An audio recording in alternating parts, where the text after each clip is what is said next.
नमस्कार मित्रों, आप सभी का फिर से स्वागत है YouTube चैनल वो हमारा शिक्षित भारत पे। आशा करते हैं आप सभी स्वस्थ होंगे। चलिए आपका समय न गंवाएं और हम बात करते हैं सोलर सिस्टम के बारे में।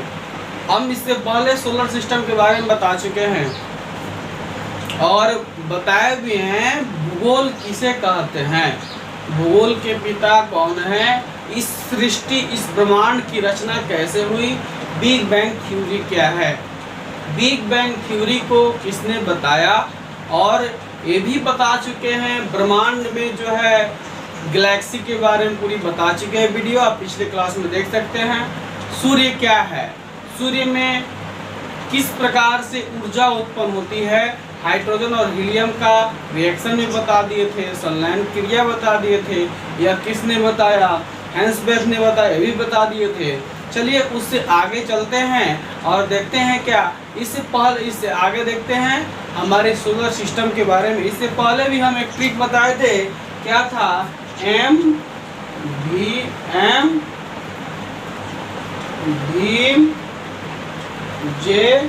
सन। इससे हमें प्राप्त होता है 8 जो है ग्रह हैं, 8 ग्रहों के बारे में। प्राक सम्मेलन 2006 से पहले हमारी सोलर सिस्टम में 9 ग्रह की संख्या थी, लेकिन जैसे ही प्राक सम्मेलन हुआ 2006 में, तो प्लूटो को ग्रहों के श्रेणी से निकालकर 52 ग्रहों की श्रेणी में रख दिया गया। हम बताए थे किस प्रकार से निकाला गया। यह ग्रहीय नियम को पालन नहीं करता था, जो ग्रह के सारे ग्रह नियम पालन करते थे उसको पालन नहीं करता था, तो उसे क्या किया गया कि प्लूटो को 52 ग्रह की श्रेणी के अंतर्गत रख दिया गया और उसी के अंतर्गत पाया जाता है। तो हम अभी ग्रह के बारे में देखते हैं। तो ग्रह को क्रम के आधार पे सूर्य के, या सूर्य है, इस प्रकार से सारे ग्रह सूर्य की परिक्रमा करते हैं, जो परिक्रमा पथ ऑर्बिट हम उन लोगों को बताया है। ये हमारी अर्थ है, अर्थ ग्रीन है। क्यों ग्रीन है इससे बात बताएंगे। तो हम बताए थे कि हमारी ट्रिक है एम बीम जेसन, M Mercury, Venus, Earth, Mars, Jupiter, Saturn, Uranus, Neptune, यह हमारी ट्रिक है। तो अब देखिए, तो साइंटिस्टों ने क्या किया, साइंटिस्टों ने क्या किया, ये जो 8 ग्रह दिखते हैं, तो 8 ग्रह को 2 भागों में बांट दिया, 4 के समूह करके 2 भागों में बांट दिया। बांटने का मेन रीजन क्या था कि यह जो गैस थे यह मेटालिक थे। मेटालिक माने धातु से मिलके बने थे। ये जो भी सारे गैस या गैस से मिले, ये सारे जो प्लानिट है यह गैस से मिलके बने हैं। इसमें गैस की मात्राएं ज़्यादा है, इसीलिए इन्हें गैसीय प्लानिट भी कहते हैं या मेटालिक प्लानिट कहते हैं। तो गैस को, तो प्लानिट को, ग्रह को 2 भागों में बांटा गया है। पहला इनर प्लानिट, दूसरा आउटर प्लानिट। इनर मन होता है नजदीक का प्लानिट या पार्थिव ग्रह,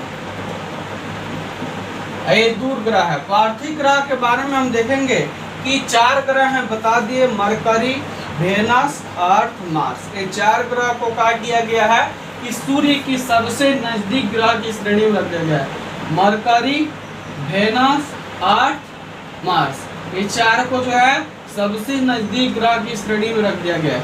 बाकी जो है क्या हुआ, इसे दूर पानी आउटर श्रेणी में रख दिया गया, आउटर ग्रह की श्रेणी में। जब बिग बैंग थ्योरी हुआ, आप बताइए कि कोई भी चीज मेटल जो है ज्यादा दूर तक नहीं जाएगा, लेकिन गैस ज्यादा दूर तक फैल जाएंगे। तो बिग बैंग थ्योरी हुआ, जब इसका बिग बैंग थ्योरी जब ब्रह्मांड में हुआ, तो साइंटिस्टों का मानना है कि जो भी मेटालिक सब्सटेंस थे नजदीक सूर्य की परिक्रमा करने लगे और जो भी गैसेस थे वो दूर चले गए। तो ये सब सारे गैसों का निर्माण हुआ है। तो अब देखेंगे क्या, तो इसमें आउटर प्लैनेट में कौन से आते हैं, जुपिटर, सैटर्न, यूरेनस, नेपच्यून। अब देखिए, they are nearest to the sun हम बता चुके हैं। यह सूर्य की सबसे नियरेस्ट प्लैनेट है। It is made of dense metallic minerals, यह मेटालिक मिनरल से मिलकर बना होता है। और ये सारे जो गैस हैं यह गैसियस स्टेज है, गैस से हॉट गैस से मिलकर बने हैं। तो हम देख लिए। तो ट्रिक क्या है, अगर हम क्रम के आधार पे सूर्य के बढ़ते क्रम के आधार पे यदि हम गणना करें तो किस प्रकार से ग्रह हैं, वह है एम, भीम, जे, सन, मरकरी, वेनस, अर्थ, जुपिटर, सैटर्न, यूरेनस, नेपच्यून। इस प्रकार से हम लोग क्या करेंगे, असेंडिंग ऑर्डर में जाएंगे। Mercury, Venus, Earth, Mars, Jupiter, Saturn, Uranus, Neptune. Descending order में जाएंगे तो पीछे से हम लोग अध्ययन करेंगे Neptune, Saturn, Neptune, Uranus, Saturn, Jupiter, Mars, Earth, Venus, यहाँ मरकरी। तो इस तरह से हम इधर से इस ट्रिक के माध्यम से हम यह ज्ञात कर सकते हैं कि सूर्य के सबसे नजदीक प्लैनेट कौन है और सबसे दूर प्लैनेट कौन है। सूर्य की 4 सबसे नजदीक प्लैनेट कौन है, दूर प्लैनेट कौन है। पूछता है, प्रश्न आता है, पृथ्वी किन 2 ग्रहों के बीच में है। प्रश्न आता है पृथ्वी किन 2 ग्रहों के बीच में है, तब आप इस ट्रिक के माध्यम से प्राप्त कर लीजिएगा कि वेनस और मार्स के बीच में है हमारी पृथ्वी। पूछता है इस तरह से बहुत सारे प्रश्न पूछते हैं कि सूर्य के दूरी के आधार पर बताइए कि जुपिटर कौन से स्थान पे है। तो 1, 2, 3, 4, 5 पांचवें स्थान, 5वें ऑर्बिट पे क्या कर रहा है, वो परिक्रमण कर रहा है। यानी एम, भीम, जे, सन, यानी 5वें नंबर के स्थान पे क्या कर रहा है, हम इस ट्रिक के माध्यम से प्राप्त कर सकते हैं। पूछेगा कि आपसे पूछ सकता है कि सूर्य के सबसे दूर स्थित ग्रह कौन सा है, तो नेपच्यून। सबसे नजदीक कौन सा है, तो मरकरी। उस ट्रिक के माध्यम से हम बहुत सारा चीज ज्ञात कर सकते हैं कि पहला के आप देखिए यूरेनस के इन 2 ग्रहों के बीच में है, तो सैटर्न और नेपच्यून के बीच में है।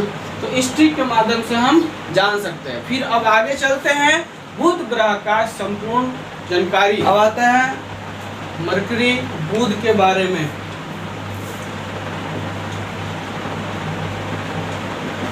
बुध ग्रह को हम लोग जानेंगे। यह सौर मंडल में सूर्य के सबसे नजदीक ग्रह है। यह सूर्य के सबसे नजदीक ग्रह है। हम देख सकते हैं यह मैप में हम जो बनाए हैं पिक्चर सौर मंडल का, उसको देख सकते हैं। सूर्य का सबसे नजदीक ग्रह है। जब दिन होता है ना तो दोस्तों दिन का टेम्परेचर इसका सबसे ज्यादा होता है, यानी 467 डिग्री सेंटीग्रेड इसका दिन का टेम्परेचर हो जाता है। समझे, सूर्य के काफी नजदीक होने के कारण, सूर्य के काफी नजदीक होने के कारण दिन का टेम्परेचर इसका सबसे ज्यादा हो जाता है, जो प्लस यानी 467 डिग्री सेंटीग्रेड, और रात का टेम्परेचर इसका -180 डिग्री हो जाता है। तो यहाँ जीवन संभव नहीं है। इतना ज़्यादा टेम्परेचर होना और इतना फिर कम टेम्परेचर होना, यहाँ जीवन संभव नहीं है। एक और बात देखिए, यदि हम आपके पास या आप हमारे पास रहिएगा, तो अगर हम एक दूसरे के गोला में घूमेंगे तो कम समय में घूमेंगे, जितना दूर पर रहेंगे उतना ही ज़्यादा दूर पे टाइम लगेगा घूमने में। तो यह मरकरी जो है सूर्य की काफ़ी नज़दीक होने के कारण यह सब सारे प्लानेट में सबसे कम समय में घूम जाता है, परिक्रमा कर लेता है। यह सन की यह 88 दिन में पूरी परिक्रमा कर लेता है सन की। यानी बुध ग्रह पृथ्वी का पूरी बुध ग्रह सन का परिक्रमा करने में 88 दिन लगाता है, जबकि अपने एक्सिस पे घूमने में, एक्सिस होता है, एक्सिस यानी अपने बीच के चारों ओर घूमने में उसको टाइम लगता है 56 दिन, 56.58 6 दिन का समय लगता है अपने एक्सिस पे घूमने में। यानी बुध ग्रह को, मान लीजिए बुध ग्रह है, तो बुध ग्रह, यदि बुध ग्रह अपना एक्सिस है, ए नॉर्थ ए साउथ, एक बीच से अगर पाई खींच देते हैं, लाइन खींच देते हैं, बीच से बीचे बीचे ड्रॉ कर देते हैं लाइन को, तो उसको बोलते हैं एक्सिस।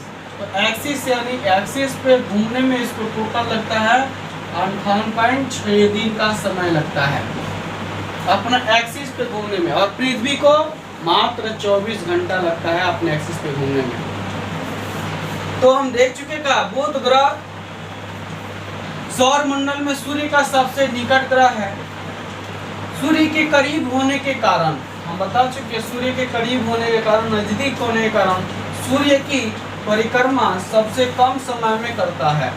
सबसे कम समय में यानी 88 दिन में करता है। आगे देखेंगे, आकार की दृष्टि से यह सबसे छोटा ग्रह है। आप आकार की भी दृष्टि से देख सकते हैं कि सबसे छोटा स्मॉलेस्ट प्लैनेट है। Which are the smallest planet in our solar system? It is a Mercury. Mercury है सबसे छोटा प्लैनेट। तो आकार की दृष्टि से according to size it is a smallest planet. कौन सी? तो आपका मरकरी यानी बुध ग्रह सबसे छोटा ग्रह है, जिसका कोई उपग्रह नहीं है।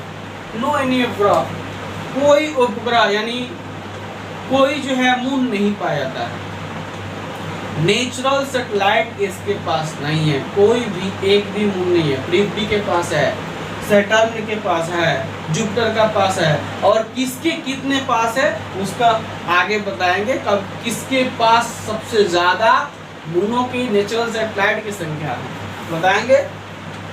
तो इसके पास कोई उपग्रह नहीं है। अब देख, एक और बात है कि यहाँ पर कोई वायुमंडल नहीं है। यहाँ पे मार्स, मरकरी के पास कोई वायुमंडल नहीं है। वायुमंडल जब रहेगा, हमारी जैसे वायुमंडल है, यह क्या करती है, गर्मी को, ठंड को बनाए रखने में बहुत मदद करती है मित्रों। ठीक है। उसी प्रकार जैसे कि हम लोग जानते हैं ओजोन लेयर, ओजोन लेयर सूर्य की पराबैंगनी जो किरण है उसको आने में रोकती है और पृथ्वी तक आने नहीं देती है। तो आगे बताएंगे ओजोन लेयर हमारे लिए क्यों महत्वपूर्ण है। वह पराबैंगनी किरणों को धरती पे नहीं आने देती है, जिसके कारण से हमें कैंसर जैसे भयानक बीमारी से बचाती है। इसलिए हमें ओजोन लेयर बहुत ज़रूरी है। इसीलिए कार्बन इमिशन की बात हो रही है, उस पर कंट्रोल किया जाए। जैसे जैसे कार्बन इमिशन माने कार्बन की उत्सर्जन की क्षमता बढ़ेगी, कार्बन की संख्या बढ़ेगी, ताप बढ़ेगा, टेम्परेचर बढ़ेगा धरती का, वो ओजोन लेयर धीरे धीरे धीरे धीरे खत्म होगा, जिस कारण से सूर्य की पराबैंगनी किरणें आएंगी और पृथ्वी पे तबाही मचा देंगे। तो विश्व के सारे साइंटिस्ट और विश्व की हर कंट्रियाँ लगभग अपने कार्बन उत्सर्जन पे कंट्रोल करने के लिए नियम बना चुके हैं और प्रतिबद्ध हैं और कर भी रहे हैं, जिसमें भारत अग्रणी निभा रहा है। हर चीज़ अब इलेक्ट्रिसिटी पे कर रहा है। अब हर जगह सोलर पैनल का प्रयोग कर रहा है, सोलर एनर्जी से इलेक्ट्रिकल एनर्जी में कन्वर्ट करने के सिस्टम लगा रहा है। तो देखेंगे क्या, तो सबसे कम दिन में परिक्रमा करता कौन है? मरकरी यानी बुध। किसके? सूर्य की। इसके पास कोई वायुमंडल नहीं है, वायुमंडल नहीं है, जिसके कारण इसके क्या होता है, तापा अंतर यानी दिन और रात का टेम्परेचर जो है सबसे अधिक पाया जाता है। जिसके पास वायुमंडल है उसके दिन और रात का टेम्परेचर ज़्यादा नहीं अंतर पाएगा। इसके पास वायुमंडल ही नहीं है, एटमॉस्फेयर ही नहीं है, तो क्या होगा, दिन और रात का टेम्परेचर बहुत ज़्यादा पाएगा।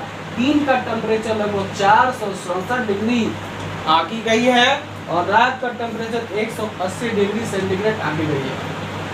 अब आता है total Vyas, diameter of mercury. Diameter किसे कहते हैं? तो यदि किसी भी वृत्त के बीच में केंद्र, सेंटर होता है, सेंटर आई पेरीमीटर, वैसी रेखा जो सेंटर से होते ही दोनों पेरीमीटर को मिलाते हैं उसको डायमीटर कहते हैं। तो टोटल डायमीटर है 4878, 4878 इसका व्यास है। और परिक्रमण काल अपने एक्सिस पे बता दिए हैं 58.6 दिन होता है। और परिक्रमण काल और परिभ्रमण माने अपने एक्सिस पे, परिक्रमण माने अकॉर्डिंग टू सन के चारों ओर घूमना, सन के चारों ओर घूमना यानी परिक्रमा करना। आज भी हम लोग जाते हैं, मुस्लिम लोग अपने मस्जिद के चारों ओर घूमते हैं, परिक्रमण करते हैं। उसी तरह हिंदू लोग भी क्या करते हैं, हम हिंदू हैं, अपने चारों ओर मंदिर के परिक्रमा करते हैं। उसी प्रकार से परिक्रमा समझ में आ गया। उसी प्रकार से हमारी मरकरी जो है सूर्य की परिक्रमा करता है। मरकरी के साथ साथ सारे प्लैनेट करते हैं अपने अपने एक्सिस पे। ठीक है, तो ये समझ गए मरकरी के बारे में, पूरी डिटेल समझ गए। अब आगे चलते हैं। मरकरी के बाद आता है वेनस। एक और बात, यह सूर्य उगने से 2 घंटा पहले और डूबने से 2 घंटा बाद दिखाई देता है, इसलिए इसे इवनिंग स्टार या मॉर्निंग स्टार का भी नाम देते हैं। ठीक है, अब आगे चलते हैं मित्रों। अब आगे देखेंगे वेनस के बारे में, यानी शुक्र ग्रह के बारे में।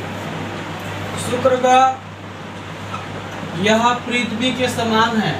आकार के दृष्टिकोण से देखा जाए तो शुक्र ग्रह पृथ्वी के समान है, इसलिए इसे सिस्टर प्लैनेट या पृथ्वी की बहन कहते हैं।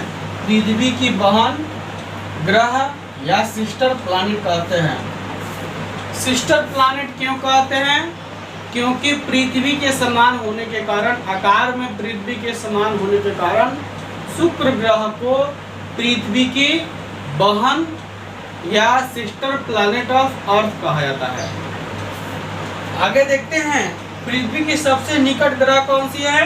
तो शुक्र है, जिसका कोई उपग्रह नहीं है, इसके पास कोई उपग्रह नहीं है।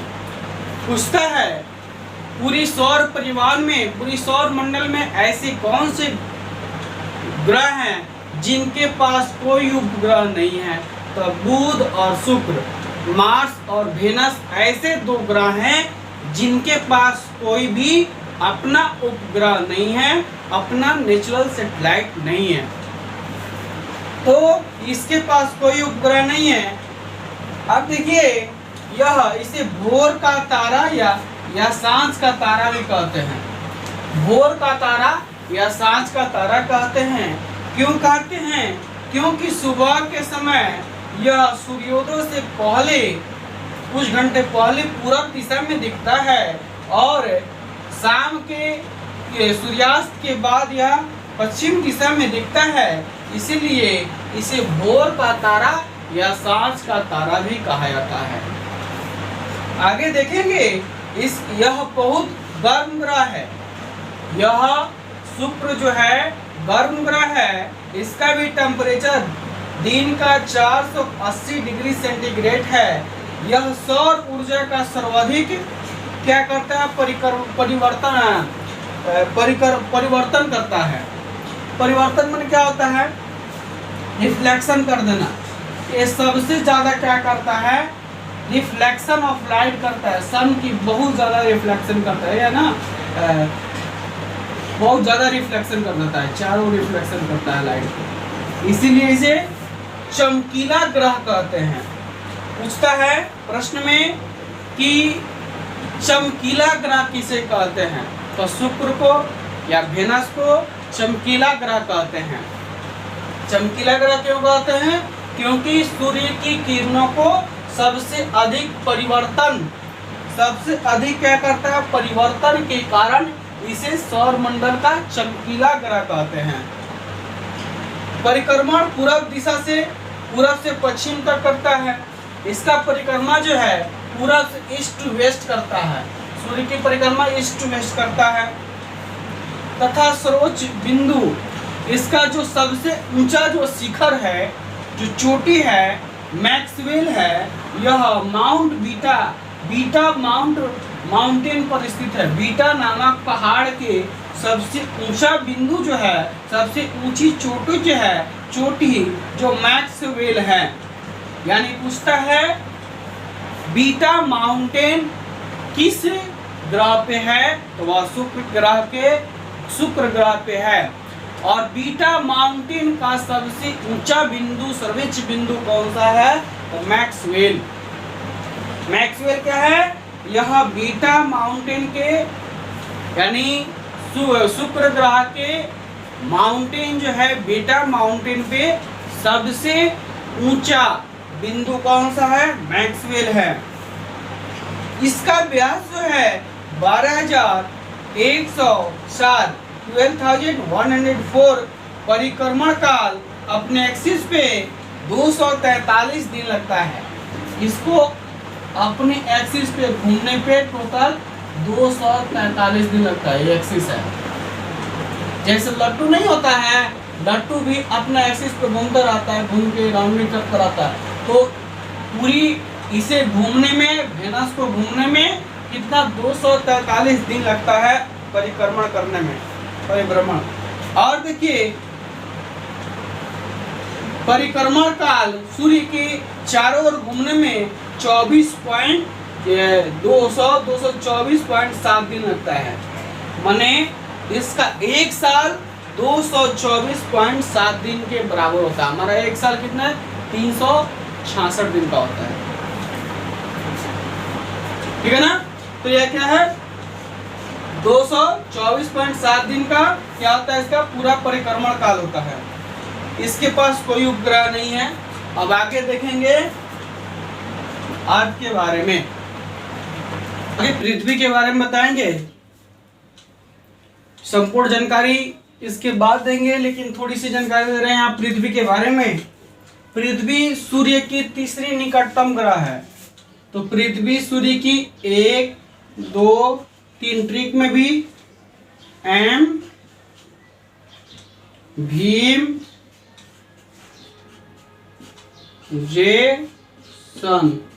तो 1, 2, 3 तीसरा नंबर पे हम लोग इलेक्ट्रॉनिक डिस्टेंस के आधार पे हम देख सकते हैं तीसरा नंबर पे कौन होता है? अर्थ।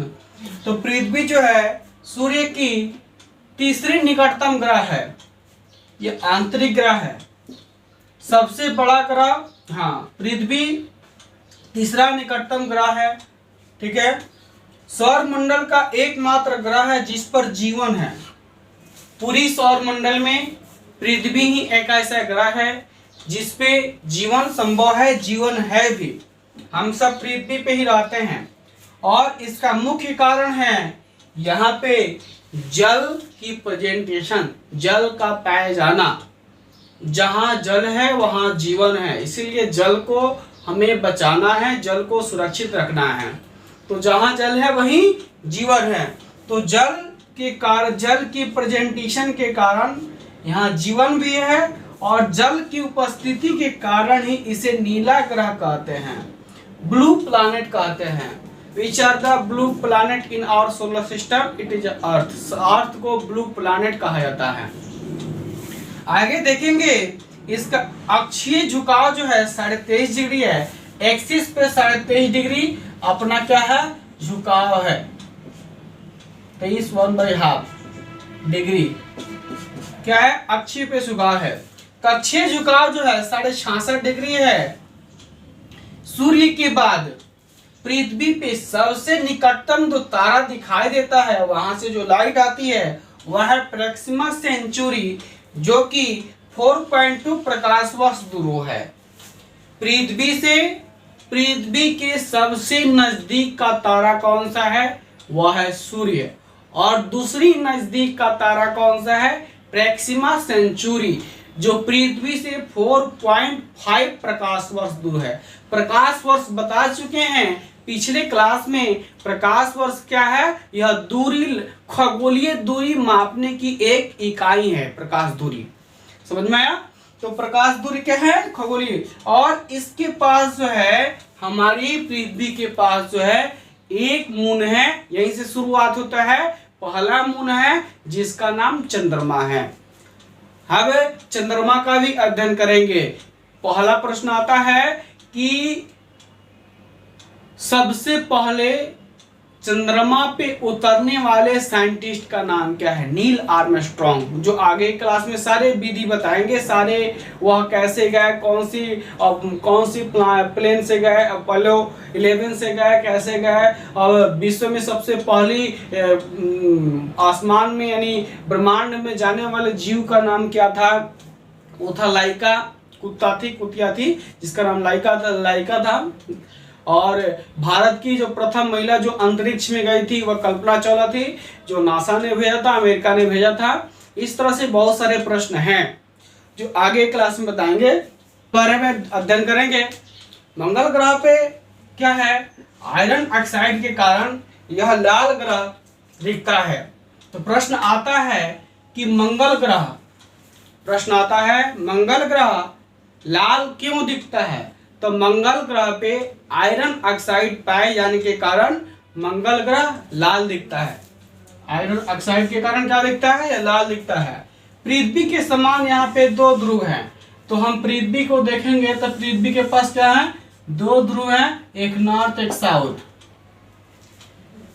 यह कक्षीय जो है 25 डिग्री सेंटीग्रेड पे क्या है? झुकी हुई है, कोणीय दूरी पर झुकी हुई है, झुका हुआ है। तथा पृथ्वी के समान यहाँ पर ऋतु परिवर्तन होता है।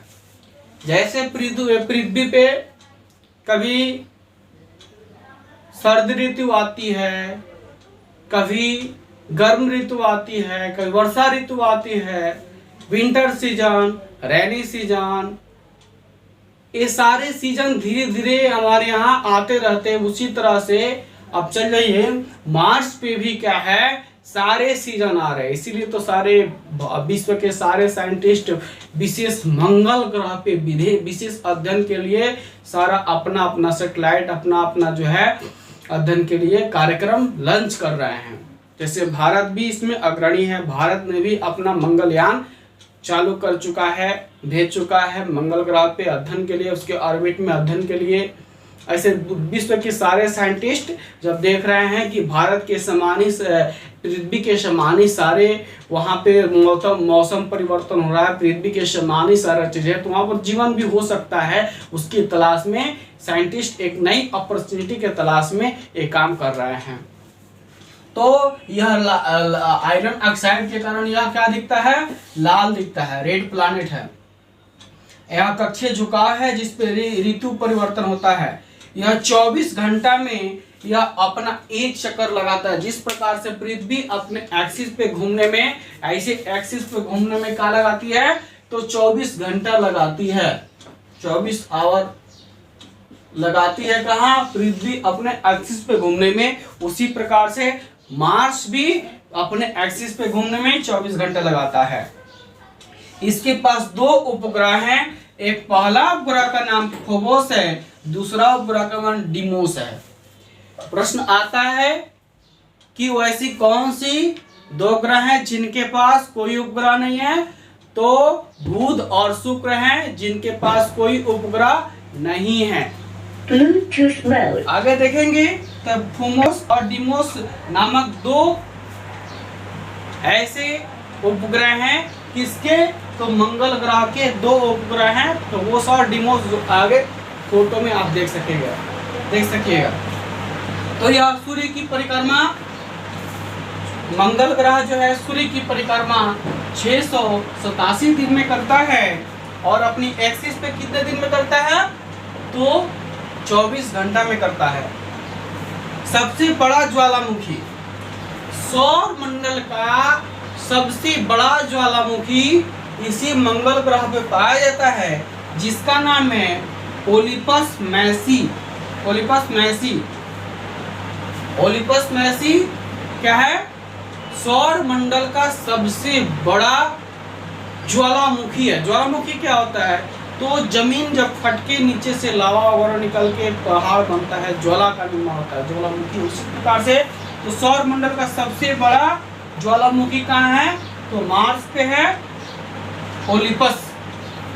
सौर मंडल का सबसे ऊंचा पर्वत कहाँ है? तो निक्स ओलंपिया इसी पे है। बहुत अधिक बार पूछा गया है, सौर मंडल का सबसे ऊंचा ज्वालामुखी कौन सा है? तो ओलिपस, ओलिपस जो है सबसे ऊंचा ज्वालामुखी है। और सौरमंडल का सबसे ऊंचा पर्वत कौन सा है? तो वह है निक्स ओलंपिया। निक्स ओलंपिया का है सौरमंडल का सबसे ऊंचा पर्वत है। और वह कौन ऐसा ग्रह है जिसके पास 2 उपग्रह है? तो वह है मंगल यानी मार्स, जिसका फोबोस और डिमोस 2 उपग्रह है। आगे देखेंगे इसके 2 और इसका व्यास क्या है? 6796 किलोमीटर इसका व्यास है। और हम क्या बताएं, निक्स ओलंपिया क्या है?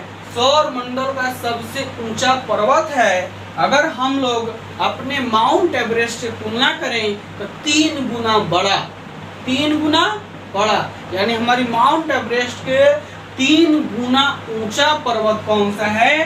तो निक्स ओलंपिया है, जो हमारे पूरी सौरमंडल में सबसे बड़ा पर्वत है। ठीक है, तो आज यहीं तक। आगे के क्लास में देखेंगे और सारे ग्रह के बारे में, विशेष जितने भी सारे ग्रह छूट रहे हैं उनके बारे में। धन्यवाद साथियों।